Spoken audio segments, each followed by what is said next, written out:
Welcome back, everybody, to another Murmur Podcast. I'm your host, Jake Shelley. Today we'll be doing a solo podcast. None of the other members are able to make the trip to Trumansburg. It was a snow day today. All the guys who are in school got a day off, and there's a lot out there, so we won't be having anybody else. It'll just be me. It's going to be a heavily NBA-focused podcast. It is a Murmur Podcast, so it doesn't have to just be about sport as well, but I'll be talking about the NBA for the majority of the time. Let's just hop right in. First off, All-Star Weekend is approaching, and Golden State Warriors head coach Steve Kerr says that the players in the NBA have made a mockery of the All-Star Game vote. He said that there's 50 players in there who have no business getting votes. Michael Beasley got 6 votes. Some guy named Satoransky got a vote, and Randy Foye got 4 votes. These are guys who are either non-impactful in the league or are just being voted in because they are being made fun of or they just have really good friends that are voting for them. I agree with what Steve Kerr says. I think that this is a bad thing for the NBA because you take away all-star votes from people who are actually deserving of the all-star vote, and you vote for people like Zaza Pachulia, who had the second most votes. And if you actually believe that Zaza Pachulia is good enough to play in the All-Star game, then you're just wrong, because there's so much better talent out there as a big man in the Western Conference that to have Zaza Pachulia be the second highest votes getter is unacceptable. I think it's embarrassing as a league. And I think the only way we can stop this is to stop player voting and fan vote. And I honestly think that it should be a committee kind of like the Hall of Fame vote, where there's Baseball Writers Association they write in their own ballots for the Hall of Fame vote for the MLB. I think they should do something like that, where you just have a set group of NBA analysts and insiders who study the game and watch all these people, and they get to choose who's going to be in the All-Star game, because I guarantee you they're not going to vote for Zaza Pachulia unless he's having an MVP-type caliber season, and they'll be voting for people who actually deserve it, like DeMarcus Cousins and Draymond Green, because Draymond Green should have gotten a lot more votes than Zaza Pachulia. Now, he is a villain, but he's a lot better than Zaza Pachulia, so he should be getting more votes. It just does not make any sense to continue to allow this to happen. It's embarrassing for the league, it's embarrassing for the players, and it does not represent the game as it's supposed to be. We'll move away from that. I am extremely excited for All-Star Weekend. It's right around my birthday weekend too, which is awesome. I think that the NBA All-Star Weekend is different than a lot of other kind of like All-Star weekends for other sports. You know, baseball, you have the home run derby and then like the celebrity softball game, but all the events in the NBA All-Star Weekend, except for maybe the celebrity game, they're all exciting. Like the 3-point shootout is must watch, and the dunk contest, as you guys know, if you had to have watched it last year if you're an NBA fan, with Aaron Gordon and Zach LaVine. There's so many events and so much talent that you just get this awesome mix of like 2 or 3 days where you have something on every night where you're looking forward to turning the TV on and being like, okay, I cannot wait to watch this. I think we have gotten away from that. I think the appeal of All-Star Weekend is gone for a lot of sports, but I know that the NBA does a fantastic job, and I think they should continue to do what they're doing. Also, there's been talk about making the All-Star game making like a 3-on-3 game in there where, you know, the players pick their teams, kind of like pickup basketball or playground basketball, where you pick your team of 3 and then you go up against a bunch of the other players. I think that would be really cool, but Ice Cube is doing that right now. He's started a league where Allen Iverson is going to be a player coach in it. It's just 3-on-3 basketball, and I think that's a good fill-in. I don't think they should put that in the All-Star Weekend, but I think that they should definitely have that as an opportunity. Even though the Ice Cube 3-on-3 league isn't associated with the NBA, it's going to draw some NBA players because of, you know, their backgrounds and how big of a celebrity Ice Cube is and how associated he is with the NBA.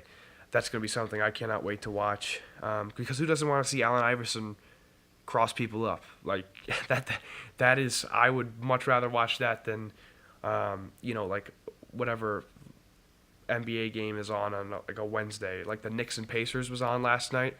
I almost fell asleep because it was just boring. It was not good basketball that I was watching, but I would much rather watch Allen Iverson cross up some people than that. No offense to the Knicks or Pacers. They're both very successful franchises, but not right now. We're going to move forward. Celtics agree to with General Electric as to be their jersey sponsor. I think that jersey sponsorships is going to be just something that's going to change everything moving forward in the world of sport. You see sponsorships with soccer clubs, and they get a lot of money for them. Manchester United has switched their sponsor, and they're now with Chevrolet, and I watch them every weekend, and they're getting so much money. Something like $700 million is something like that. $700 million is the amount of money that is how much the sponsorship is worth for Manchester United. Now that's an extreme example because they're the most known soccer team other than like maybe Barcelona or Real Madrid, but jersey sponsorships are going to be huge moving forward. Now the Celtics aren't the only team to agree to a jersey sponsor. The 76ers will be with StubHub, and the Kings are going to be with Blue Diamond Almonds. Great almonds, by the way. I don't even know what their logo looks like though. So I don't know how they're going to put these, like where they're going to put these patches or logos on. I think it's a great idea, though. It's going to make a lot of money. The NBA is already a huge money-making league, and I think that this will, definitely increase the money coming in. It should make things more exciting because a lot of people may just want to stick with the regular uniforms, but I think it's going to be cool to see where the different teams are going to put the logos, or if the league has to regulate a spot for the logos to be on it. It kind of opens up this new, very minor detail that's going to become abundant as we continue to move in the direction of advertising and publicity in sport. Let's move to the actual players. Blake Griffin is back tonight against the 76ers. He will have a minutes restriction, but he's going to be playing, and the Clippers went 10-8 without Blake Griffin, and that team needs him because here's the thing. DeAndre Jordan can go out there and he can have like a 20-point game and like a 20-20 game for points and rebounds. But without Blake Griffin, who is a smarter basketball player than DeAndre Jordan. DeAndre Jordan has his strengths of rebounding and blocking and throwing the ball through the hoop, but Blake Griffin is just a smart basketball player. He knows how to move the ball on offense. He knows how to hit a mid-range shot. He can even hit the three sometimes. And moving forward for the Clippers, if they can get back to where they were at the beginning of the year, because they were second in the West at one point and were like 2 games behind Golden State and were threatening, and then they lost Blake Griffin. Chris Paul had some reason he was out like 2 or 3 games if I remember correctly, or maybe it was somebody else on their team. But here's the thing. With Blake Griffin back, you could potentially get this Clippers team going to the point where they become one of the, biggest threats in the Western Conference, or maybe in the whole NBA, because we've seen what they can do together as a whole. Another thing is, though, they've never been good in the playoffs with Blake Griffin and the group they have now. So I don't know, maybe they'll just return to the regular season phenomenal team that they are and then tank in the playoffs. We'll have to see. But if they're going to make the playoffs and have a high seed, those chances are better with Blake Griffin, and I think that he offers a lot more help than he does harm for the Clippers, as we've seen going 10-8 without him. He got arthroscopic knee surgery in his right knee. That was back in like the middle to late December, I think. He was expected to be out 6 weeks, but now he's back already. One thing I will say, I know Derrick Rose isn't probably a prime example, but a lot of times these players who get knee surgeries and something like with their legs, they tend to rush back and try to get back into it as soon as possible, and it can end up hurting them for the long run. I know with Derrick Rose, the first time he tried to come back way too early, and then he tore his knee again, and then after that, he was cleared to play in the playoffs, but then decided he wasn't going to because he didn't want to tear it again and rush back. Now, me being a Bulls fan, he was on the Bulls. I was kind of upset that he didn't come back, but I respect that, and I understood why he wasn't coming back as soon as he was. And I think that the Clippers should be careful because we're not even the All-Star weekend yet. We are approaching the halfway point in the NBA season. Don't do anything right now that's going to cause your team to be out for the bigger picture here. Because without Blake Griffin, I've been saying this for the past 5 minutes, this team went 10-8, and they're not as good with him because DeAndre Jordan cannot do the things that Blake Griffin can do. They complement each other so well, making them a complete team. But when you don't have one or the other, you tend to fall apart. And I think that Blake Griffin needs to be on this team if they're going to be effective. So I would take I kind of like mark that down, put it in my favorites, as you would say, for like a website or something like that, and just watch him. Because Blake Griffin, fantastic NBA player. I hope he doesn't rush back because I love watching him play, and he's going to help his team a lot if he doesn't. Moving forward, Russell Westbrook is an absolute freak. He just tied Larry Bird with 59 triple-doubles in his career. He's 5th all-time on that list. He's not done yet. He's got plenty more triple-doubles coming. Last night, he had I read he has 22 triple-doubles this season. Just this season. That's unbelievable. He had 26 points, 10 rebounds, and 10 assists last night. The dude's a freak. He does it all. And he also almost dunked on Rudy Gobert. And Rudy Gobert is, with his hands raised directly above his head, he's like 16 feet tall, it looks like. And Russ went to elevate and almost threw it down, but he hit the front of the rim. If you get dunked on by Russell Westbrook and you're that tall and that good of a shot blocker, I think it's a legitimate thought to retire if that happens. I know that I probably couldn't live with that if somebody that small. Well, I guess he's not that small. He's big, like muscular wise, but he's small compared to Rudy Gobert. But Russell Westbrook is an absolute. It's an absolute joke that he's not starting the All-Star game. I'm not dissing Steph Curry. I think what Steph Curry can do is unbelievable, and nobody else in the game of basketball can do it.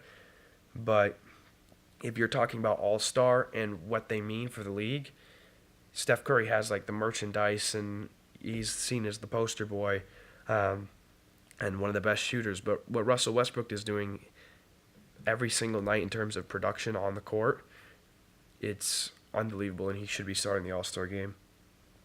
I think the biggest thing that we're going to talk about today is the Cavs, and LeBron James came out and said that after the loss to the Pelicans last night, and the Pelicans did not have Anthony Davis, they did not have the Brow on their team. Kyrie had 49 points. You heard that right, 49 points. LeBron had a triple-double. He had 26 points, 10 rebounds, and 12 assists. Kevin Love had 22 points, 16 rebounds, and 6 assists. LeBron came out and said that we need an effing playmaker, and then he would go on to say, I'm not dissing the organization and the GMs or anything like that, but he said that 2017 had been a crappy year so far in terms of play for the Cavs, and his comment about them needing a playmaker and using expletives in that is you can see LeBron's frustration coming out, and I think that he needs to cool it a little bit, because that just to come out and rip your teammates like that and say we need this. You scored 26 points. You had 10 rebounds and 12 assists. Kyrie had almost 50 points, and Kevin Love played extremely well. And you need a playmaker. Maybe the Pelicans have a freak night, and they have Holiday scoring like 33 points or whatever it was. I don't think LeBron needs to freak out like this. Without JR, the Cavs are less of a force to be reckoned with. But I don't think LeBron needed to come out and say this the way he did. He kind of flipped out, and I don't think that's what they need right now. I think they're okay We saw it against the Warriors. Now, the game against the Warriors in the Oracle Arena, they got stomped on. But, every team goes on a bad stretch. And I think that LeBron needs to cool his engines a little bit and know that they're going to win the East. As much as I hate to say it, they're going to win the East, and they're going to play the Warriors or the Spurs, or it's either going to be the Warriors or the Spurs in the finals, and they have a very good chance to win the finals. And he says that if we're going to repeat, we need a playmaker. Well, JR will be coming back. There are playmakers on that team that have been not utilized, I'd say. I mean, Kyle Korver just joined the team. He's a playmaker. He can hit a three from anywhere on the floor, and he hasn't been utilized right yet. I don't feel that he has. I will say, as much as I dislike LeBron, what he does, day in and day out, scoring the amount of points that he does, I know he can say anything he wants in the Cavs organization because he's the king, but I don't think that was needed. I think he's freaking out a little bit. Kyrie hasn't played. There was a stretch when the Cavs beat the Warriors on Christmas Day, that whole week right there, Kyrie was playing out of his mind. And then he kind of cooled off, and now he's heating up again, so I would not be concerned if I'm LeBron, or not as concerned as LeBron clearly voiced that he was. Switching over, talking about the Warriors real quick before we wrap things up. Dion Waiters last night, he hit a three to win it against the Warriors. The Warriors got beat by the Heat. The Miami Heat. One of the worst teams in the Eastern Conference. Dion Waiters is, aside from Hassan Whiteside, their best player. Dion Waiters had 33 points. I don't know who was guarding him. I assume it was Curry and Livingston, but if Dion Waiters has 33 points and hits a game winner, you gotta be worried if you're the Warriors right there. I wouldn't say you'd have to be worried, but for guys like Dion Waiters to come in and light you up for 33 and then the Heat win, when the Heat can't even hardly beat the Brooklyn Nets and the Philadelphia 76ers and control the game that they beat them in, that was a bad game. I watched the highlights for that. Kevin Durant's out there doing his thing, working that magic jump shot, but Warriors did not play well, and I'm talking about this because it is a stunning headline that Dion Waiters, the same guy who's been on Shaqtin' a Fool many times for missing wide open layups and airballing, incredibly easy shots, hit the game winner against the Warriors. Kind of reminds me of JaVale McGee, because with JaVale McGee, he's either throwing down a monster dunk or doing something crazy with a block, or he's sliding. He's got a wide open layup or something, and he'll throw it over the backboard, or he'll do a dunk and just completely miss. And with Dion Waiters, you're either going to get a game-winning three against the Warriors, the best team in the NBA, or you're going to have, an awful layup miss. And I don't know what the Warriors were doing, but I know that it was certainly, I woke up this morning and I was like, wow, Dion Waiters. And I was like, whoa, wait, Dion Waiters? So yeah, that's some of the NBA headlines. I don't know really what else to talk about. We'll step away from the NBA real quick. In baseball, the Royals pitcher, Yordano Ventura, died in a car accident. And as he was dying in the car accident, people came up and robbed him and didn't even help him. They robbed him and then just left the scene. So that is just one of the most disrespectful things that has ever been. That's unbelievable.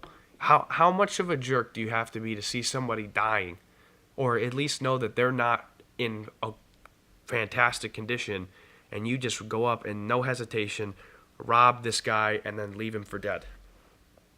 I mean, that is brutal. Also, Andy Marte who had been on a lot of different teams. I know I was talking to Jack Powers. He's been on the Pirates. He's been on the Indians. That's why I was talking to Jack about him. Jack said that he loved watching him, that he was a good player. I don't remember watching Andy Marte, but I did read something, I think it was on Bleacher Report, where it was like Andy Marte's last game was against Giordano Ventura, and they died on the same day. And that is just, like, what are the chances of that? Just really sad. Giordano Ventura was involved in a lot of different incidents of emotions getting in the way of the game. The whole thing with him and Manny Machado charged the mound and, whooped him pretty good. But Giordano Ventura had so much passion. Just his leg kick. I mean, he was a flamethrower, and he had this wind-up where he'd take a step back, and then once he'd throw, he'd just whip that leg up, and, almost, it was looking like he was doing hurdles or something, stepping over something with his leg up so high. Always banging his glove, always yelling, had a lot of passion. He will be missed. We're losing a lot of young pitchers right now in the NBA. Jose Fernandez, we've lost now Giordano Ventura. But the thing with Ventura is I'm hoping that when the toxicology report comes out, that we find out that there was no drugs and no alcohol involved, because that stuff crushes me. And I'm not taking anything away from Jose Fernandez's death, but the fact that he had an overdose of cocaine and also his blood alcohol content was off the charts, it does make you feel as if, not necessarily that taking away from his death, but it just makes you disappointed in Jose Fernandez. But still, that does not mean anything. I miss Jose Fernandez a lot. The guy was always smiling. Same with Giordano Ventura, always played with heart. So thoughts and prayers are with the family of both Andy Marte and Giordano Ventura. You guys will be truly missed. I don't know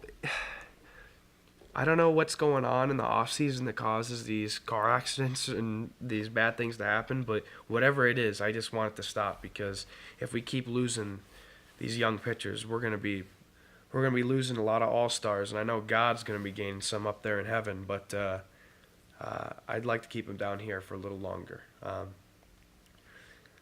Let's see. MLB news is I don't think there's really anything else notable. The Mariners will retire Edgar Martinez's number 11 on August 12th. That's pretty cool. We talked earlier in one of the earlier podcasts, I don't remember which one it was. We were talking about Edgar Martinez and how he is the best DH of all time. And you can say Big Papi and you can say how clutch he is, but Edgar Martinez has the stats to show that when it comes to the seventh inning and on, or the sixth inning on, that you want to have Edgar Martinez up to the plate with runners in position to score. Just a fantastic hitter. Just crafted his game around just a beautiful swing and the ability to remain calm in high-intensity situations and come through for whatever team is on, the Mariners. Also in the AL West, the Angels signed Eric Young Jr. to a minor league contract. Eric Young Jr. has been on a lot of different teams, but he's a pretty good player. That's a good pickup for the Angels. The Angels have done a lot in the offseason so far. Also, the Los Angeles Dodgers made a deal for Logan Forsythe. I think we may be talking about that more on Thursday. Right now we're planning to have a podcast on Thursday. It is Regents Week in our schools in Ithaca and Trumansburg, so we do not have, Trumansburg doesn't have school on Friday, and Ithaca doesn't have school all week, so we will be meeting up for a podcast. We're going to be doing one Thursday, but we're also going to be doing one on Sunday. We didn't do a podcast last Sunday because I was super sick. I had a fever and I was throwing up. And also Jack, I can't remember what Jack was doing. He had something going on. We just didn't have enough guys able to come over, and it didn't work because I was sick. I didn't want to get anybody else sick. I'm still kind of sick. I know you guys can probably hear my nasally tone right now. Sorry about that. But cannot wait to talk more baseball. It's coming, folks. We're almost to spring training. Pitchers and catchers will be reporting soon. Can't wait to talk about that. Last minute thoughts. I'm just gonna go on a quick discussion about something random in the sports world. I'm just gonna hop on to my ESPN app here and see what we have going. Gonna pull up to a random article right here, and it is, I guess it's not a random article, it's something I circled. Oh yeah, it's people saying that the Falcons are going to beat the Patriots with ease. Disclaimer, if you haven't heard, the Patriots and the Falcons are back, the Patriots are back in the Super Bowl, and the Falcons are in the Super Bowl as well. After a huge game from Matt Ryan and Julio Jones, the Falcons blew the Packers out of the water. Aaron Rodgers and the Packers only scored 21 points. That's not bad, actually, but the Falcons scored 44 points. Matt Ryan was on his MVP showcase. But I do think that the Falcons are going to get killed by the Patriots in the Super Bowl. A lot of people are saying that, sleep on Matt Ryan and watch out because Julio Jones is going to do this. I'm just telling you right now, Bill Belichick is going to go into that game with the same approach that he's had against a lot of these different teams that he's played in the Super Bowl. Shut down that one player that's going to cause the most damage. And people may say that that's Matt Ryan, but I disagree. I think it's Julio Jones. What Julio Jones does, his yards after caught passes, he hurts defenses a lot. But I think that Bill Belichick can put anybody, if he has a lot of faith in these people, he's going to sign them, and then he's going to put them on these, MVP, Pro Bowl wide receivers, these phenomenal, offensive players. And Bill Belichick has just used, sub-average players and made them into these incredible threats for the Patriots, like the Hogan guy that caught a touchdown pass. He was a lacrosse player for 4 years in college, and then he played 1 year of football at Monmouth. He played lacrosse for 4 years at Penn State, and then transferred to Monmouth and played football for a year. I mean, what? How? And he ends up on the Patriots and then catches a touchdown pass from Tom Brady, and he lights it up offensively in the AFC Championship game. Who else but Bill Belichick? I mean, just unbelievable. I think the Patriots are going to crush the Falcons. I think they have a better defense than the Falcons do. I think they're going to shut down Julio Jones. I don't think Matt Ryan is going to be able to be as effective as he was against the Packers. I think prediction, and I know we're going to do predictions in our next podcast, but predictions for me would be right now, with the rosters the way they are right now, I'm going to say Patriots 31, Falcons 17. No, I'll say 34-17. 34-17 Patriots. I think that the Patriots are going to win the Super Bowl, as much as I dislike that. But you know what? It doesn't really matter because next year the Bears are going to win it. So, yep. That's it for today's podcast. Hope you enjoyed listening to just me. I know it's hard to listen to one guy for as long as this is going to be, but thank you for tuning in if you did. Have a great rest of the week, and hopefully you'll listen to us on Thursday night or Friday.